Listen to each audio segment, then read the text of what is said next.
안녕하세요. 오늘도 사연 튜브를 찾아주셔서 감사합니다. 오늘의 사연 시작하겠습니다. 안녕하세요. 저는 얼마 전에 화려한 싱글로 돌아온 여자입니다. 이혼녀라는 소리는 듣고 싶지 않아서 화려한 싱글이라고 인사드렸는데 솔직히 아직도 믿겨지지가 않고 어색하기만 합니다. 여러분들도 공감하시겠지만 시댁과의 문제는 대한민국 며느리들의 공통된 고민거리죠. 작게는 용돈 문제부터 시작해서 크게는 명절, 제사 문제까지 예상치 못한 시댁과의 문제들 때문에 남편과 갈등이 빚어지기도 합니다. 사연 튜브에서 전해주는 다른 분들의 이야기를 들어봐도 각양각색의 시댁 문제들이 며느리의 골머리를 썩게 만드는 걸 보면 아직 우리나라 뿌리 곳곳에 남아있는 유교적인 사상은 어쩔 수 없는 것만 같네요. 남자는 하늘, 여자는 일하는 벌레. 여자는 무조건 시어머니 말에 복종해야 되고 여자는 임신해서 애만 잘 낳으면 그걸로 장땡이라고 생각하시는 분도 아직 많더라고요. 같은 여자 입장에서 내가 남자가 아닌 여자로 태어났다는 게 어떨 때는 한이 될 때도 있는 것 같습니다. 저 역시 이 시댁 문제 때문에 복장이 터지다 못해 입에 거품을 물 만한 경험이 있었는데요.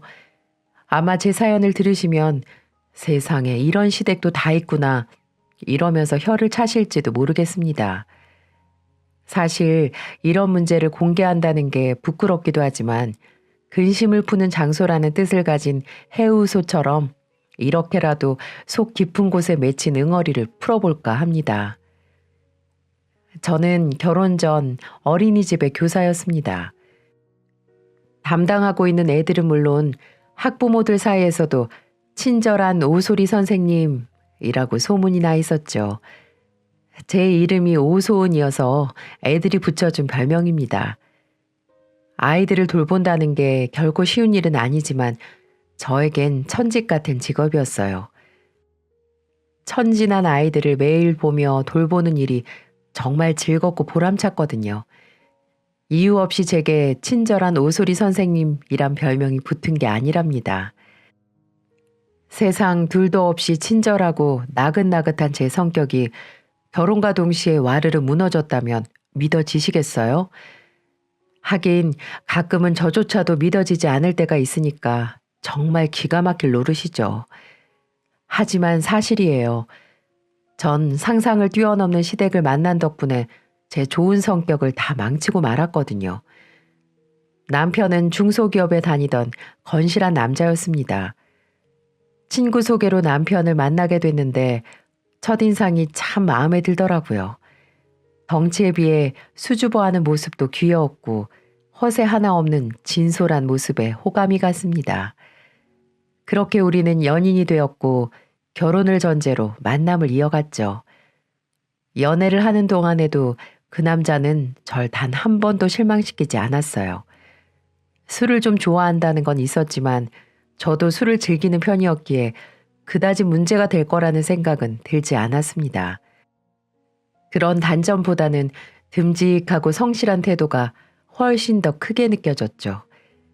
그래서 전 연애를 1년 조금 넘게 하고 그 남자와 결혼을 결심했습니다. 하지만 결혼을 약속하고 난 이후부터 예비 시댁과의 문제가 불거졌는데요. 제일 먼저 발목을 잡은 문제는 바로 시댁의 집안 사정이었죠. 시댁 덕을 보면서 살고 싶은 마음은 눈꽃만큼도 없었지만 적어도 피해는 없어야 하잖아요. 하지만 규모가 큰 갈비탕집을 하다가 크게 망해버린 시댁의 집안 사정은 말도 못할 정도로 어려운 상황이었습니다. 시댁 식구들은 시부모 2분과 시누이, 시아주버니, 남편까지 이렇게 5 식구가 겨우 24평 남짓한 작은 집에서 살았는데요. 누구나 형편은 어려울 수 있지만 문제는 그런 시댁 상황을 저에게까지 전가시킨다는 것이었죠. 예비 시어머니는 저에게 단도직입적으로 말씀을 하시더라고요. 네가 우리 대경이랑 결혼하겠다는 건 말리지 않으마. 그런데 너도 알다시피 우린 너희들 결혼에 조금도 도움을 줄 수 있는 상황이 아니야. 결혼식은 물론이고 신혼집이랑 살림도 너희가 알아서 다 해야 해. 무슨 말인지 알겠니? 시어머니는 아들 결혼식에 단 한 푼도 도와줄 수 없다고 저를 붙들고 말씀하시더군요. 솔직히 저는 신혼집은 그렇다 치더라도 단 몇 푼이라도 도와주실 줄 알았습니다. 그놈의 아들. 보통 시어머니들은 아들을 최고로 여기시니까요. 하지만 그런 저의 생각은 착각일 뿐이었죠. 오히려 남편 앞으로 대출까지 받아서 근근히 생활을 하고 계셨더라고요. 이 사실을 알았던 것도 결혼 한 달 전에야 알 수 있었습니다. 어느 날 술이 잔뜩 취해서는 제게 본인 대출 빚이 얼마가 있고 한 달에 얼마씩 갚아가고 있다라고 고백을 하더군요. 다행히도 남아있는 빚이 얼마 되지 않아서 안심은 했지만 저는 단단히 남편에게 말을 해주었죠. 나랑 결혼한 이상 더 이상 시댁에 돈 들어가야 하는 일은 없어야 될 거라면서 말이죠. 당신 그런 얘기를 결혼 한 달 전에 말하는 사람이 어딨어? 아무튼 남아있는 돈이 800만 원 정도밖에 안 된다고 하니까 다행이긴 한데 앞으로 시댁에 도움 주는 일은 없어야 될 거야. 지금까지 당신 할 만큼 했어. 나랑 결혼하는 이상 이제 당신은 한 가정의 가장이야. 언제까지 시댁 힘들다고 도와주면 우리만 더 힘들어져. 그러니까 지금 선택해. 앞으로 돈 관리는 내가 할 거고 우리가 자리 잡을 때까지 대출이라든지 물질적인 도움은 주지 않는 걸로. 동의하면 결혼할 거고 동의하지 않으면 나 이 결혼 못 해. 에이, 말을 또 인정머리 없게 한다. 알았어, 걱정 마. 나도 우리 집에 당신 말처럼 할 만큼 했어. 이자 내는 것도 이제 지긋지긋하다. 앞으로 그런 일 없을 테니까 걱정 안 해도 돼. 그 대신 명절이나 생신 때는 용돈 양가 부모님께 조금씩 드리는 건 자식된 도리인 것 같아. 이건 괜찮지? 남편은 이렇게 호언장담하며 제게 약속을 하더군요. 제발 자기를 믿어달라면서 말이죠. 결국 우리는 작은 집에서 신혼생활을 하기로 했습니다. 사실 이것도 그렇게 나쁘진 않았어요. 처음부터 좋은 곳에서 시작하는 것보단 밑에서부터 차근차근 올라가는 것도 보람이 있겠다고 생각했거든요. 저희 친정 부모님도 저희를 응원해 주셨습니다. 부모님이라고 딸 자식이 좋은 집, 좋은 시댁 만나 잘 사는 모습을 왜 보고 싶지 않겠습니까? 속으로는 남편이 양에 차지 않는 모습으로 보였지만 다행히 반대는 하지 않으셨어요. 당신들도 결혼할 때 지하방 사글세부터 시작했다면서 젊을 때 열심히 살면 꿈은 이루어진다면서 헛짓거리 하지 말고 올바르게 살면 길이 보일 거라고 말씀해 주셨죠. 그러면서 저를 따로 불러서 선물을 주시더군요. 딸, 이거 너 결혼할 때 주려고 예전부터 모아놨던 건데 이거 우선 통장에 넣어놔라. 통장에 돈이 있어야 시집살이도 버틸 수 있는 거야. 얼마 안 되지만 꼭 필요할 때 쓰도록 해. 난 아직도 우리 딸이 시집을 간다는 게 믿겨지지가 않아. 엄마 아빠가 항상 응원할 테니까 우리 멋지게 잘 살아보자. 사랑한다 우리 딸. 부모님은 장롱 속에다 꼭꼭 숨겨둔 3천만 원을 그렇게 제게 주셨습니다. 제게는 너무 큰 돈이었어요. 그날 밤 엄마 손을 잡고 얼마나 울었는지 모르겠네요. 엄마 눈을 보니 마치 시집을 보내기 싫은 눈초리셨거든요. 왜 그때는 부모님의 심정을 이해하지 못했을까요? 정말 제 자신에게 화가 나기만 합니다. 아무튼 저는 그렇게 남편 하나만 믿고 결혼식을 준비하게 됐습니다. 신혼집 구하는 것도 참 쉬운 일은 아니더군요. 어찌나 집값이 비싼지 우리가 가지고 있는 돈으로는 아파트는커녕 일반 주택도 겨우 들어가는 수준이었어요. 그렇다 보니 남들보다 결혼 준비를 2배, 3배 힘들게 할 수밖에 없었고요. 참 힘이 들더군요. 다가오는 결혼 날짜에 맞춰 정신없이 뛰어다녀야 했습니다. 힘들어도 제 행복을 위한 제 선택이었으니까 달게 생각하면서 열심히 준비를 해야만 했어요. 그런데 그런 저를 힘 빠지게 하는 일들이 불쑥불쑥 튀어나오기 시작하는 겁니다. 예, 소은아, 너 예단은 어떻게 생각하고 있니? 네? 예단이요? 그래, 신부가 잘 살려면 예단을 단단히 준비해야 하는 거 알지? 다 시부모님의 무병장수를 위해 드리는 예이니까 그렇게 생각하고 이 정도만 준비해라. 시어머니가 빼곡하게 적어 넣은 예단 비용은 정말 구체적이면서도 일목요연하더라고요. 아니, 저희 결혼할 때 단 한 푼도 보태줄 수 없다고 하시던 분이 예단은 빠뜨리지도 않고 전부 받으시겠다는 게 말이나 됩니까?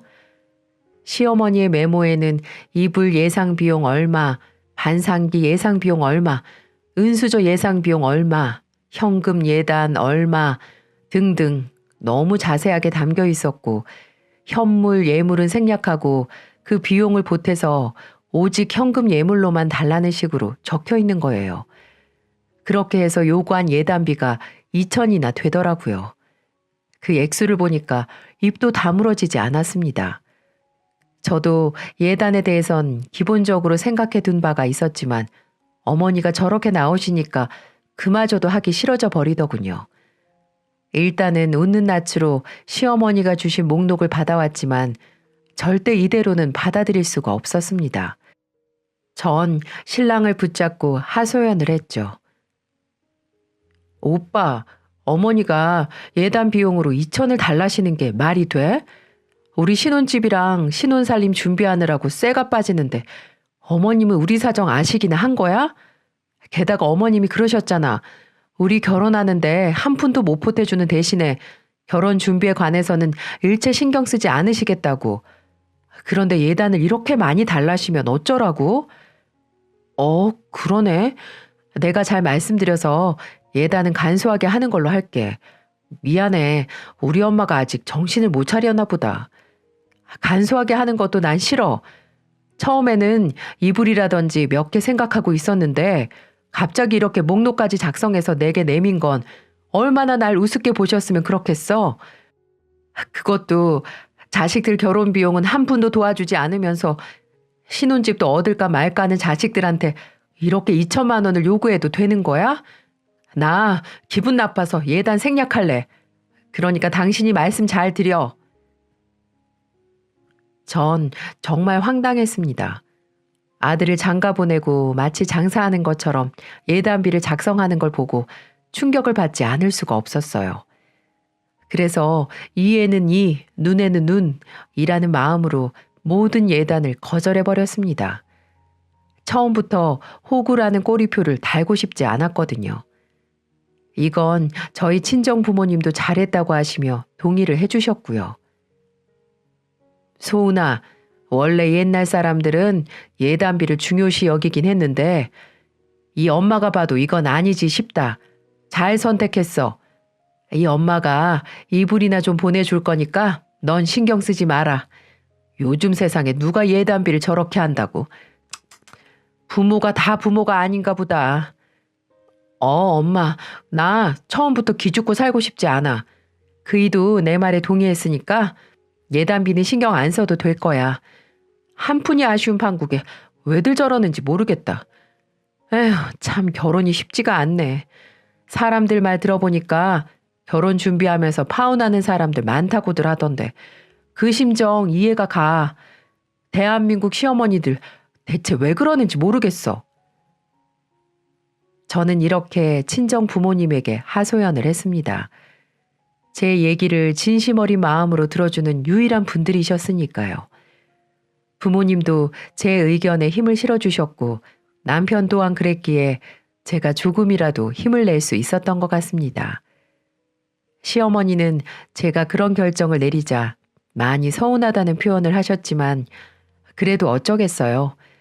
바로 결혼식 날짜가 코앞인걸요. 결국 꼬리를 내리시고는 애써 담담한 척 행동을 하시더군요. 엄마가 보내준 이불을 받고서는 한참 동안 꽁에 있으면서 그런 표정들을 하니까 마치 어린애 같아 보였습니다. 그렇게 저는 우여곡절 끝에 새로운 인생을 시작한다는 기쁨보다 쓰린 마음을 부여잡고 결혼식을 하게 되었죠. 그래도 친정 부모님들은 제 미래를 축복해 주셨습니다. 돈 때문에 좋지 않은 감정이 남았던 시댁에도 최선을 다하기로 마음을 고쳐먹었죠. 돈이 미운 거지 사람들이 미운 게 아니라고 생각했습니다. 마음을 곱게 쓴 탓일까요? 전 결혼 5개월 만에 임신을 했고 건강하고 예쁜 딸아이를 출산했습니다.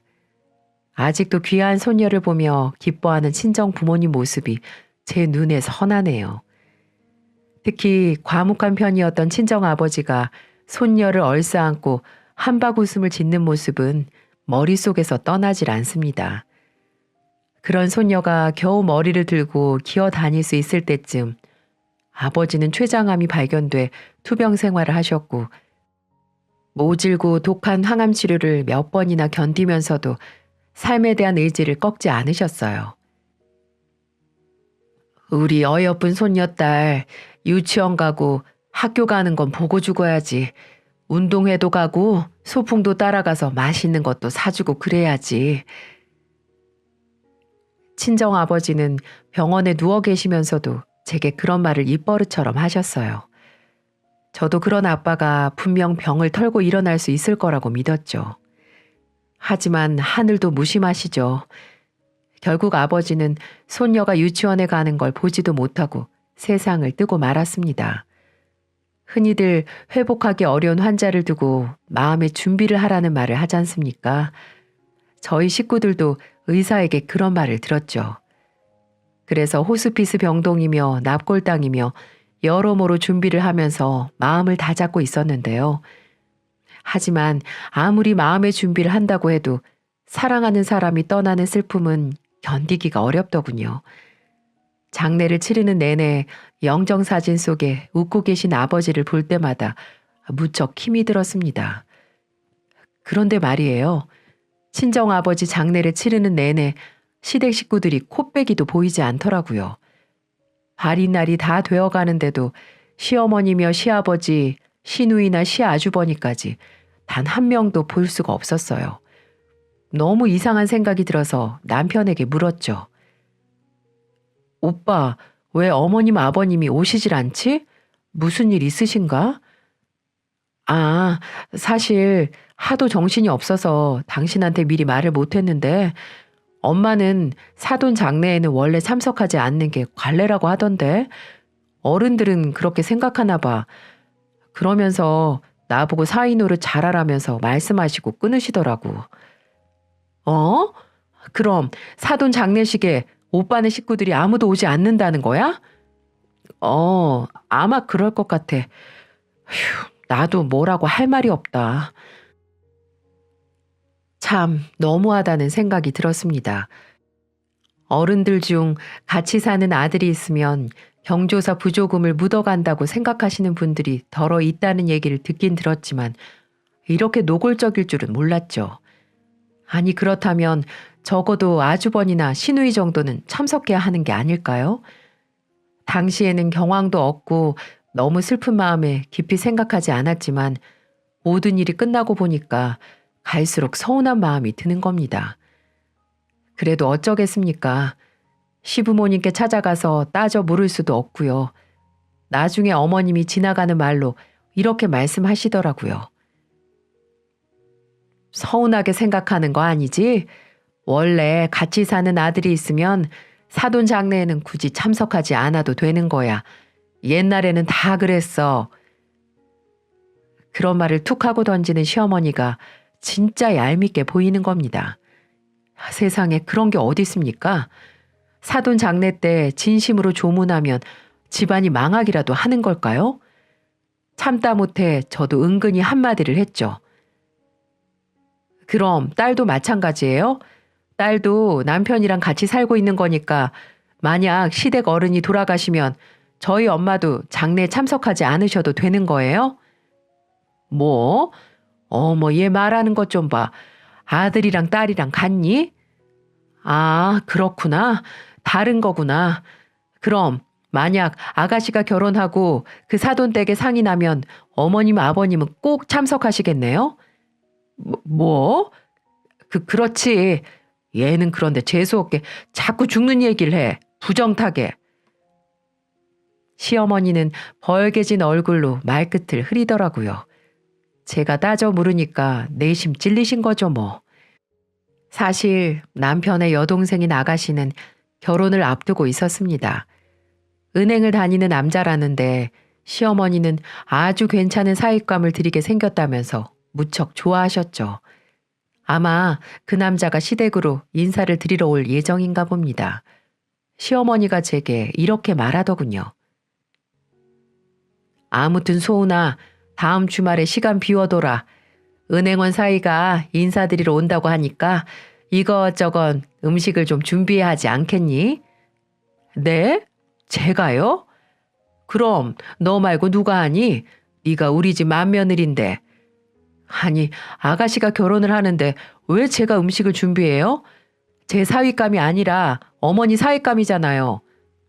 뭐? 지금 그럼 이 시애미 보고 음식 준비를 하라 그 말이냐?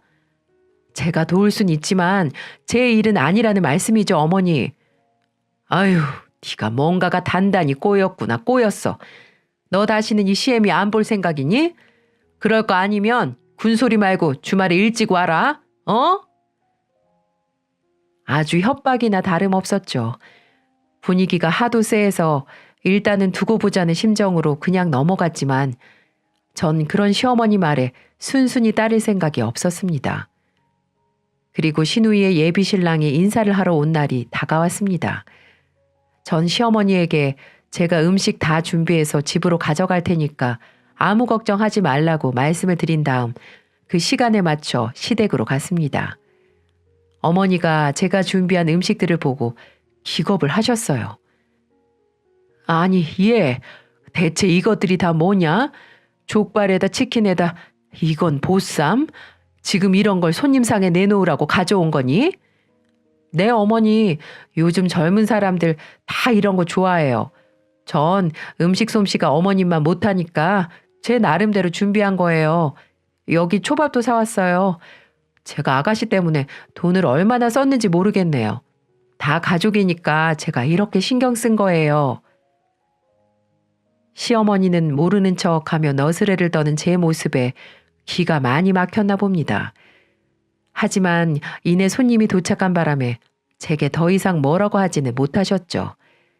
결국 처음 예비 사이가 오던 날 배달 음식으로 상에 내놓은 상황이 되고 말았죠.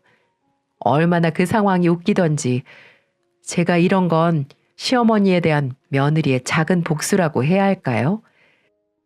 그래도 신우이의 예비 신랑은 제가 준비한 음식을 잘 먹더라고요. 하긴 동네 맛집에서 소문난 곳에서 음식을 공수해 왔으니까 맛이 없을 리가 없겠지만은요. 거기서 저는 한 번 더 작은 복수를 했어요.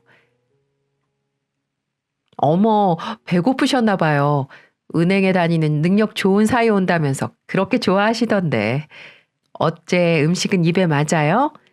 네, 너무 맛있어서 오늘은 밥을 2그릇은 먹어야 될 것 같아요. 어머님이 저 온다고 이렇게 상다리 부러지게 차려주신 거 감동받았습니다. 네, 감동까지요? 그건 어머님 말고 저한테 말씀하셔야 할 것 같은데요. 네, 어머님이 하도 음식 솜씨가 없으셔서 제가 맛집 찾아다니면서 음식을 공수해왔거든요. 그러니 음식이 맛없을 리가 없지 않겠어요? 저희 어머니는 워낙 손에 물 묻히기 싫어하시는 분이라 이런 음식들 못해요. 그래도 많이 드세요. 누가 한들 뭐가 중요하겠어요. 정성이 중요하지. 제가 이렇게 작심한 듯 말을 해버리자 한순간에 분위기가 차디차게 썰렁해지더군요. 어머니는 저를 눈을 부릅뜨고 째려보고 계시면서 주먹을 꽉 쥐시는데 저는 눈 하나 깜짝하지 않았네요.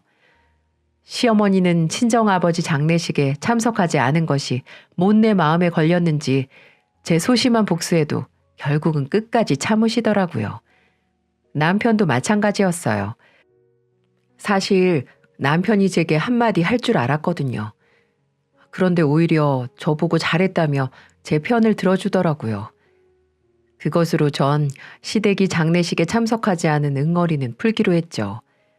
그리고 이 사건으로 시어머니에게 제가 쉬운 며느리가 아니라는 것도 분명히 각인시켰고요.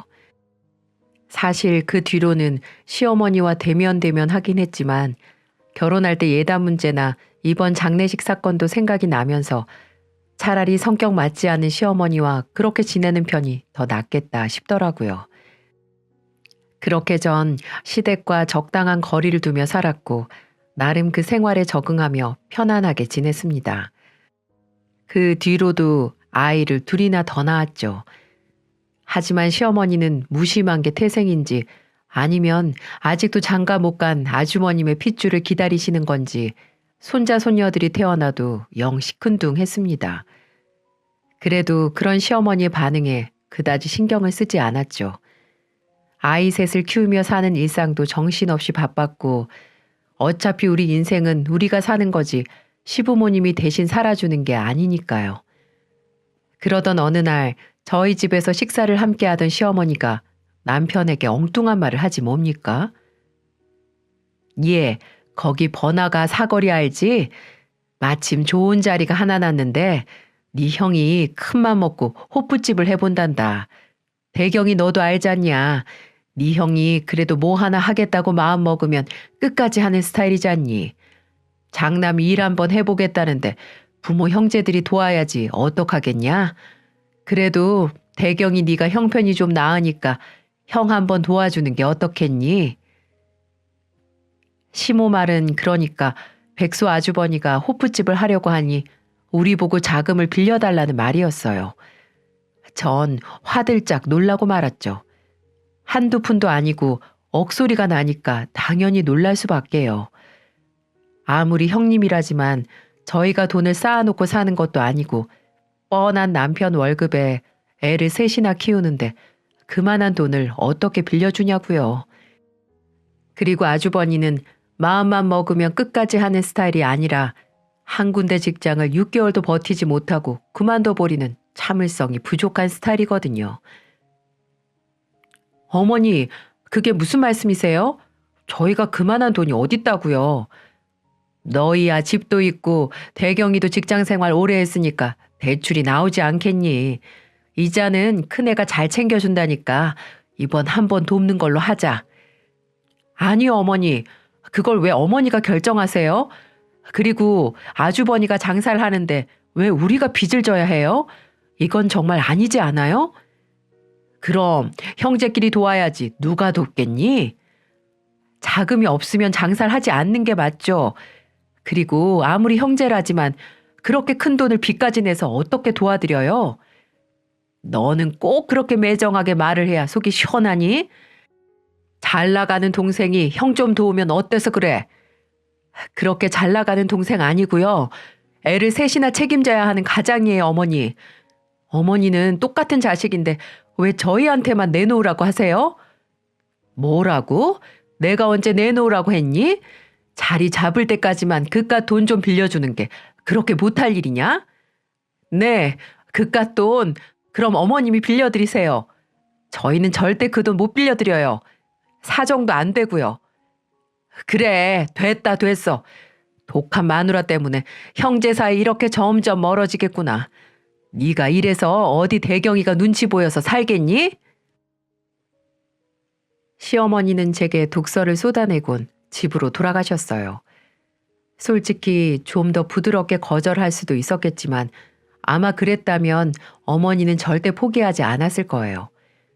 그리고 마음 약한 남편이 덜컥 빌려줄까봐 그래서 일부러 더 세게 말한 것도 있습니다. 아니나 다를까 남편이 제게 불만을 토로하더라고요. 여보, 엄마가 그냥 물어보신 건데 왜 그렇게 야박하게 굴어? 엄마 서운하시겠다. 야박하다니, 이건 야박하다고 하는 게 아니라 단호하게 말씀드렸다고 하는 거야. 그럼 오빠는 아주버니한테 그렇게 큰 돈을 빌려줄 생각이야? 아니, 그런 게 아니라. 그럼 오빠도 정신 똑바로 차리고 아닌 건 아니라고 말씀드리란 말이야. 지금까지 결혼 생활 하는 동안 우리에게 숟가락 하나 사주지 않았으면서 왜 이렇게 원하느냐 말이야. 그렇다고 우리가 가끔 용돈을 안 드리는 것도 아니잖아. 이젠 하다 안 돼서 아주버님까지 챙기라고?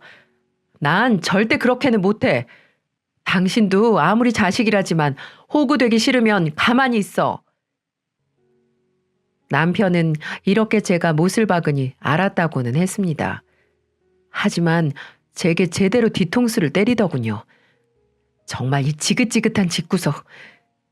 결국 아주버니는 호프집을 열었습니다. 아마 시어머니가 살고 있는 집을 담보 잡혀서 빌려드린 모양입니다. 그때는 시댁에 빚이 없는 상태였기에 통 크게 아주버님을 밀어주는 걸로 보였습니다. 우리가 결혼할 때는 단 한 푼도 내주지 못하겠다고 선언하시던 분이 장남 사업 자금은 금세 나오는 꼴이 참 씁쓸하더라고요. 하지만 절대 돈을 빌려주지 않아야 한다는 제 생각은 여지없이 딱 들어맞았습니다.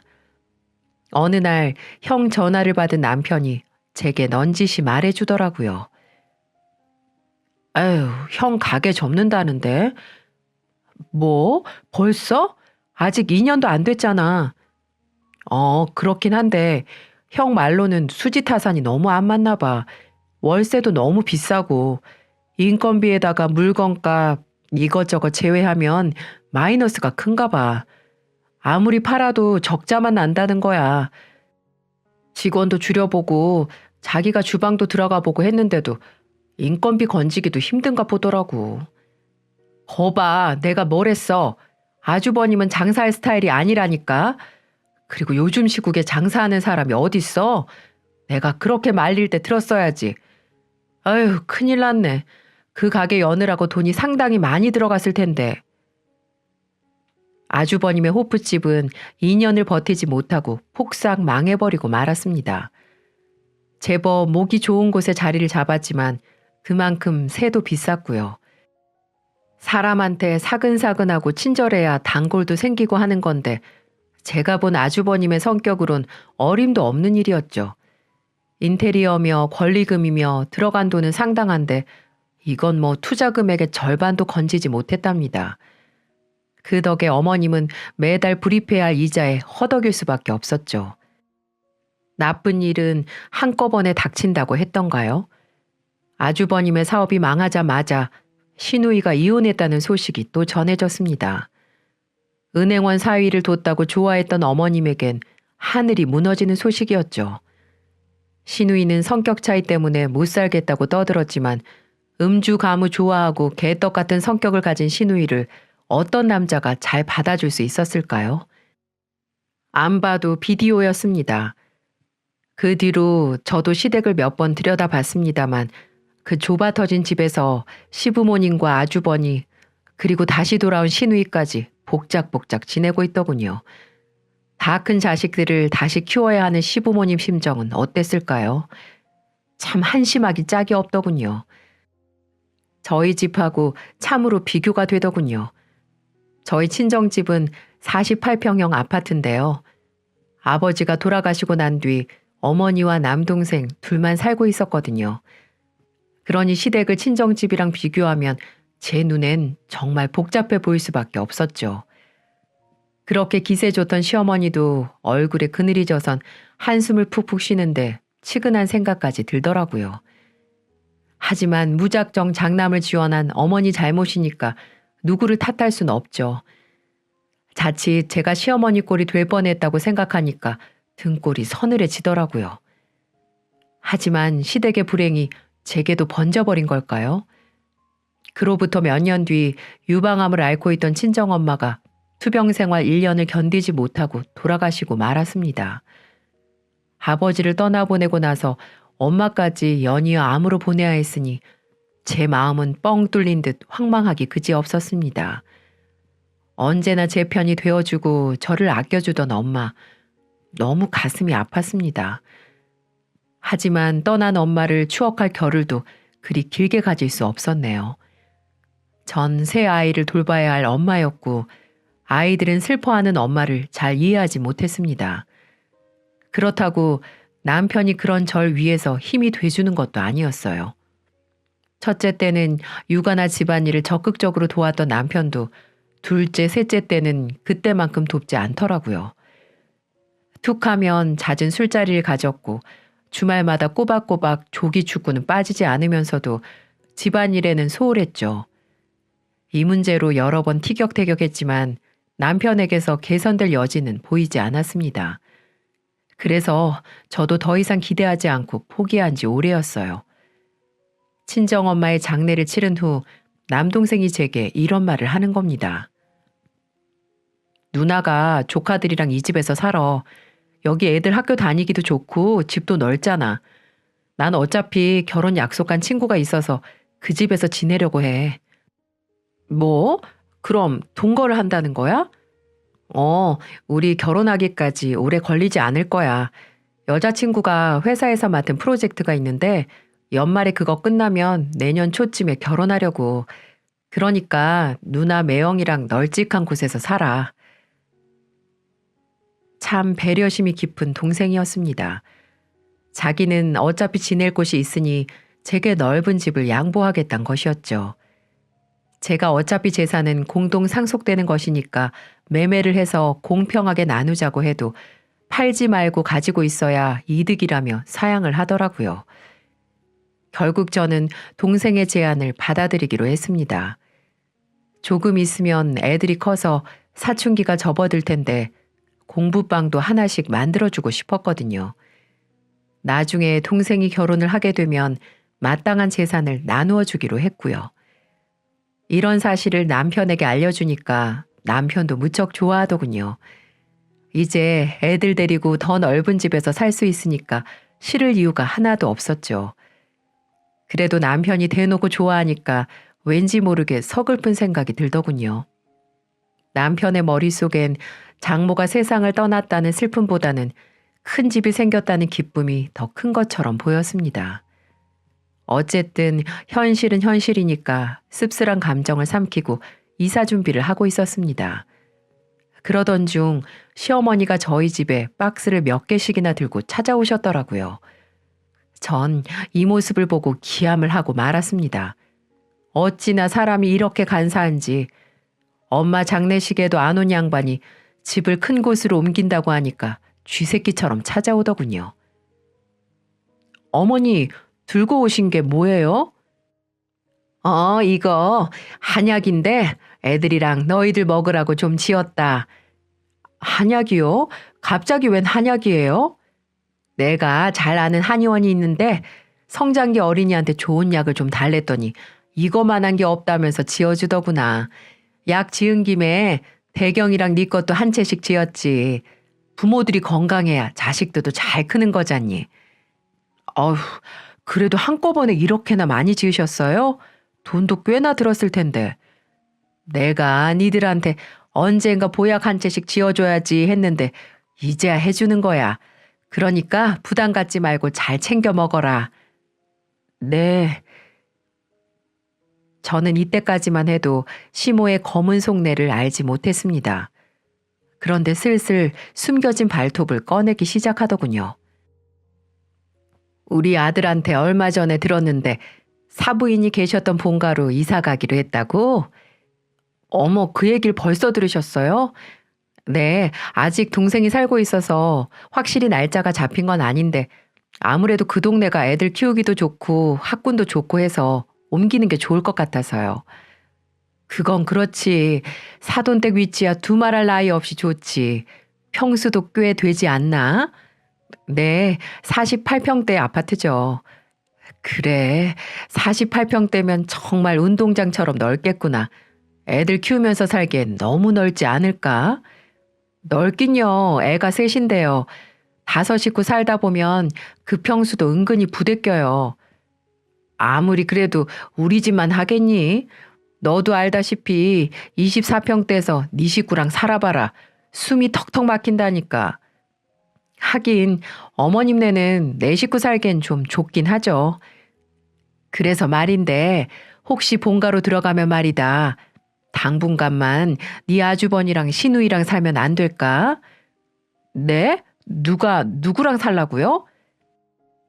네 아주버니랑 시누이 말이다. 그곳에서 좀 살면 안 되겠냐고. 너희들 집이 대궐처럼 넓으니까 한두 명쯤 같이 살아도 괜찮지 않겠니? 그렇다고 영원히 데리고 살라는 말은 아니고 걔네들이 그쪽에서 좀 직장도 잡고 자리 잡을 때까지만이라도 말이다. 어머니, 그게 무슨 소리예요? 그러니까 저보고 아주버니랑 아가씨를 모시고 살란 말이에요? 한 집에서요? 사돈댁 집이 방이 4개가 아니냐. 너희 부부가 방 하나 쓰고 애들 셋 한 방 쓰면 방이 2개나 남잖니. 그러면 걔네들 방 하나씩 쓰면 되잖아. 전 시어머니가 농담처럼 말씀하시는 줄로만 알았습니다. 저희 집이 방이 4개든 5개든 왜 40이 넘는 아주버니와 시누이를 데리고 살라는 건지 이해가 되질 않았어요. 하지만 어머님은 진심이었습니다. 소은아, 네가 여태껏 내 부탁은 한 번도 들어주지 않았잖니. 그러니까 이번만큼은 네가 좀 양보를 해주거라. 너도 알다시피 우리 집은 4식구 살기엔 너무 비좁잖니. 50평 가까운 집에서 살게 됐으면 네가 좀 배려를 해줘. 어머니, 말이 되는 말씀을 하셔야죠. 저희 집에서 아주버니랑 아가씨를 어떻게 데리고 살아요? 저 애 셋이나 키우는 사람이에요, 어머니. 그래, 누가 뭐랬니?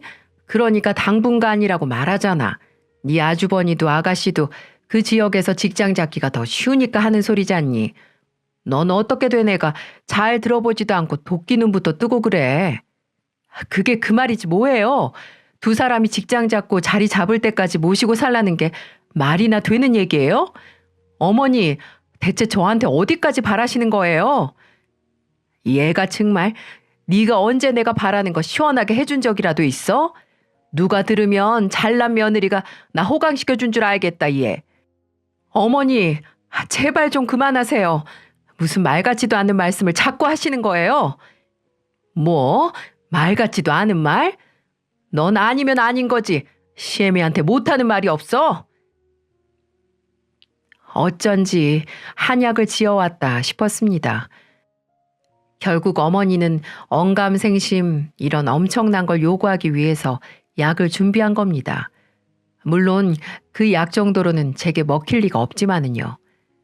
하지만 전 시어머니의 이런 태도에 정말 진절머리가 났어요. 대체 제가 전생에 무슨 죄를 지었길래 이런 시어머니를 만나서 마음고생을 해야 하는지 이해할 수가 없었습니다. 저는 남편이 퇴근하자마자 시어머니의 어처구니 없는 제안을 얘기했죠. 그런데 길길이 날뛰어야 할 남편이 이상한 태도를 보이는 겁니다. 엄마 말이 맞긴 하지. 집이 좁긴 좁잖아. 엄마 말대로 그렇게 해주자. 집안일도 시누이랑 같이 하면 당신도 좀 덜 수고롭고 말이야. 안 그래? 뭐야? 그걸 지금 말이라고 해? 그러니까 나보고 두 분을 모시고 살란 말이야? 지금 당신 진심으로 말하는 소리야? 자리 잡을 때까지만 우리가 도와주자. 가족 좋다는 게 뭐야? 뭐? 가족 좋아하시네. 도움은 하나도 안 되고 피해만 주는 게 가족이야? 열받게 하지 마라. 아니면 말고. 그럼 이러면 어때? 여기 우리 집 있잖아. 우리가 이사 가면 지금 우리 살던 집 전세 주지 말고 형 살라고 하면 어때? 이건 괜찮지. 우리 집 장남이잖아. 뭐라고? 이 집 내가 대출받아서 내 명의로 산 거야. 잊었어? 이 집을 왜 내가 아주버니께 줘야 하는데? 정말 말이면 단 줄 알아? 내가 열받게 하지 말라고 말했지. 마지막 경고야? 아니, 뭐 공짜로 주자는 건 아니고 그냥 엄마 집이 좁아서 힘드니까 당분간 나와서 살라고 하자는 거지. 어차피 전세 내줘도 나중에 돌려줘야 하는 건데 그러면 쌤쌤 아니야? 진짜 사람이 어떻게 그렇게 야박하냐? 인정머리가 없어가지고는. 정말 어이가 없었습니다. 모자가 쌍으로 열받게 하는데 남편은 아무래도 핏줄 따라갈 모양입니다. 그간 빚밖에 없는 남편 믿고 살아온 제 세월이 참 허망하게 느껴지더군요. 저는 그날 남편과 대판했습니다. 다음 날 저 홀로 시어머니 댁에 찾아갔어요. 대문을 여신 어머니가 놀란 토끼 눈을 뜨고 절 쳐다보더라고요. 집에는 아주버니와 시누이도 함께 있더라고요. 아니, 네가 연락도 없이 웬일이니? 드릴 말씀이 있어서요. 그래? 일단 들어오너라.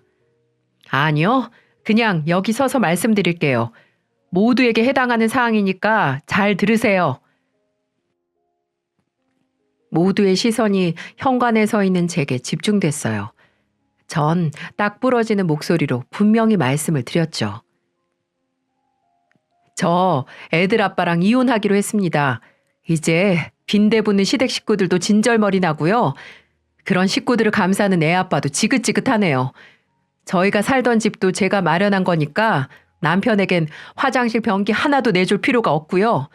저희 친정엄마께 상속받은 재산도 전부 제 앞으로 되어 있으니까 혹시라도 눈독 들일 생각이라면 접으시는 게 좋을 겁니다. 이제 앞으로 우린 남남이니까요. 뭐?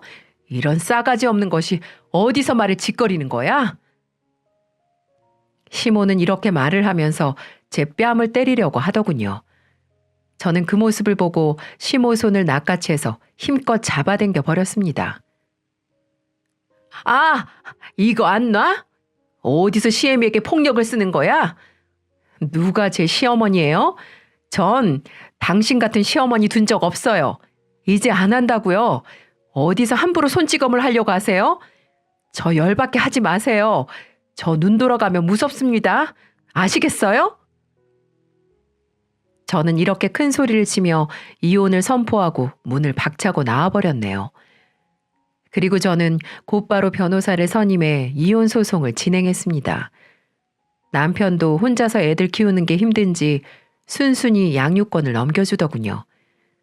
그 전에 제게 잘못했다고 애걸복걸하며 무릎까지 꿇어가며 애원했지만 제 마음이 변하지 않는다는 걸 안 남편은 결국 저를 놓아줄 수밖에 없었습니다. 그리고 이 남편이 제게 어떤 걸 사기쳤냐면요. 아주버님 가게 하실 때 저 몰래 5천만 원을 빌려줬더라고요. 그동안 제게 숨기고 아주버님 대출 원금과 이자를 내고 있었던 거였어요. 어휴, 이것만 생각해도 제 속이 터지네요. 이것뿐만이 아니라 시누이 카드값도 몰래 내주고 있었던 거 있죠? 결국 나중에 들통이 날 걸 왜 제게 숨겼는지 모르겠어요. 부부 사이에 이렇게 속이고 살아도 되는 건가요? 결국 지금은 대출이자 내는 것도 힘들어 매일 술을 달고 산다고 하더군요. 한마디로 폐인이 돼버린 거죠. 정말 지금은 이혼은 했지만 생각만 해도 지긋지긋합니다. 지금은 전 시댁집에서 5 식구가 함께 살고 있다고 하네요. 처음으로 시부모님들이 불쌍하다는 생각이 들었습니다. 다 키운 자식들 2명은 이혼하고 1명은 사업망에 산거지들처럼 되어 있으니 저는 그런 지옥 같은 터널에서 살아 돌아온 것만 같아 얼마나 다행인지 모르겠네요. 결국 제 결혼 생활은 뜻밖의 파경을 맞았지만 솔직히 그러고 나니까 너무 속이 후련하더라고요. 현재 저는 엄마가 남겨주신 집에서 애들과 함께 잘 살고 있습니다. 혼자 키우기 힘들지 않냐고요? 네, 힘들죠. 하지만 이혼 전보다 훨씬 편하고 좋습니다. 대한민국의 엄마들은 강하잖아요. 악착같이 잘 키워서 시부모님 자식들처럼은 만들지 않을 겁니다. 이렇게 생각하니까 전 시댁이 저의 롤모델이네요. 좋은 쪽으로 말고 안 좋은 쪽으로요. 나이 먹어도 저는 그렇게는 살고 싶지 않습니다. 제 속 터졌던 이야기는 여기까지예요. 여러분들은 제 이야기 어떻게 들으셨나요? 아마 이 사연 들으신 분들은 그래도 시댁도 가족인데 도우면서 살면 되지 굳이 이혼까지 하냐고 말씀하실 분도 계실 텐데 아마 같이 살아본 분들은 그렇게 말씀하지 못하실 것 같네요. 제가 여기에 적은 남편에 관한 내용들은 극히 일부분들이니까요. 비록 지금은 이혼녀라는 꼬리표를 달았지만 아이들 엄마로서 열심히 살아가려고 해요. 저만 바라보는 아이들이 있으니까요. 다시는 이런 사연 적을 일이 없도록 참되고 올바르게 살아가도록 노력하겠습니다. 이걸 보시는 여러분들도 항상 건강하시고 행복하셨으면 좋겠습니다. 긴 이야기 들어주셔서 감사합니다.